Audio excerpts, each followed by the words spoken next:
How do you respond when your artist comes up to you and asks the question, do you like this?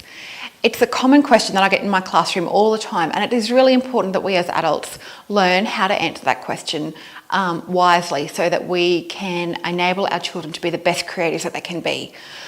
When kids ask the question of, do you like this? What they're actually looking for is validation. They want to know that their ideas are good and worthy. They want to know that their ability is developing and that you actually do like it. When you say, I think you should have done this, or you could have done that, or why haven't you, or begin to impose your ideas onto them, you're potentially taking away part of their creative voice. And you're diminishing some of their ideas, and we don't even realise we're doing it. And it is so important that we teach our children to trust their own voice. When my students come up to me and ask me that question, do you like this? What do you think? I always ask the child a question back. I'm like, well, what do you reckon? Do you like your artwork? Is that the best you could have done? Do you like the colours you've used? Do you like the positioning?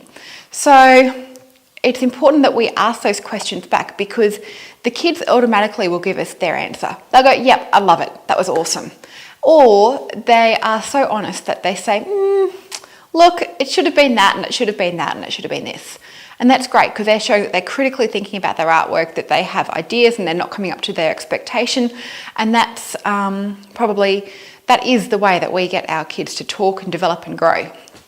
Not just in their artistic ability, but in their own confidence and in who they are, which is really important. After I ask the kids, what do you think? And they give me their answer, I begin to talk about their artwork with them in specific. Giving children the language of their artwork helps them express their ideas better. Because sometimes they don't know what is wrong or what they could do better, and sometimes they haven't thought about things. So it's up to us to guide that conversation. So how does that look? I pull out key elements: shapes, colours, lines, textures, patterns, ideas, and I might say, oh look, I love the pattern that you used here. Can you see how you've got all of these spots? I love the way that you've done that. Or perhaps, look at this beautiful line that you've done. That was, it took a lot of confidence to make that line. Did you find that easy to do, or was that challenging? I'll ask questions of going, look, that's a really big white space there. Was that, is there meant to be anything in the background? Or where are we? Is that important? To do with colour. Look, that's a really specific colour, like an orangey red colour. Why have you done that? Rather than saying, oh, look, you should have done that brown. What else could you ask?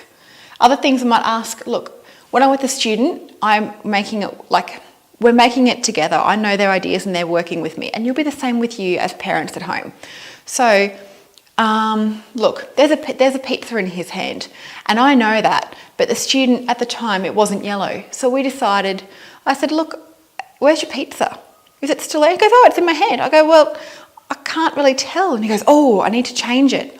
And that's a really important thing. So the student's gone back and added yellow for the pineapple or the cheese.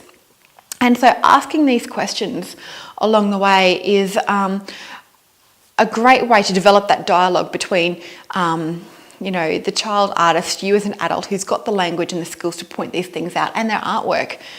This is just an in-between. If you find your artist has struggled, like, I can't do that line, that's not the colour I wanted, I don't know how to, I can't see that, I can't draw, this isn't working, I'm so frustrated. It's okay, just tell them to stop and walk away. Take a minute, take a breath, hair dry anything. Art is brilliant. You can paint over it, you can draw over it, you can throw it in the bin and start again. You just turn the page in your book, let's just go over. It's about practicing, it's about confidence. And so with all of that in mind,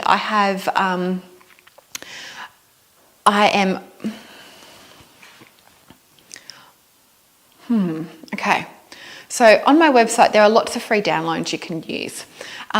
They might seem like they are basic, but getting the basics right are actually really important foundation skills in art.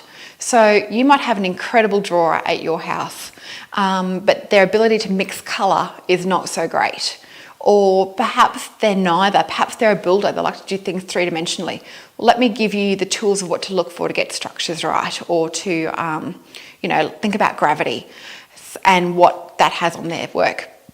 So there are lots of free downloads that you can take, and I just want you to listen to them and do them. There is no pressure to have the best artwork at the end. In fact, that's really not the aim of it. The aim is to develop your confidence, develop your skills. It takes time, it takes practice, it takes patience, it takes being kind to yourself to work that out.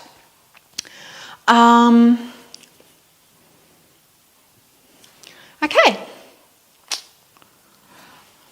I look forward to discussing this more with you in the future. Okay, so jump online, download whatever might be relevant to you. Don't think because it looks basic that you at 40 can't do it, or that your 5-year-old can't do it. Art is about levels. There is no level that we should all be at. Some people are all at different levels, and that's the beautiful thing about being creative, is that we're all gifted in different ways.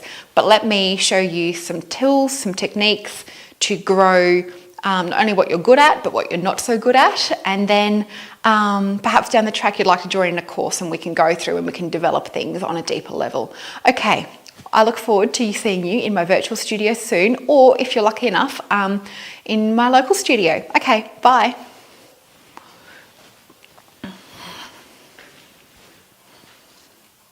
If this idea of learning how to talk to your young artist at home has been of benefit to you, follow me on YouTube, follow me on Facebook, follow me on Instagram. It's Your Inner Artist, and let's break down these barriers and let's get your artist to be the best version of themselves they can possibly be, whether they're a drawer, whether they're a painter, whether they're a sculptor. Let's just get our kids creating.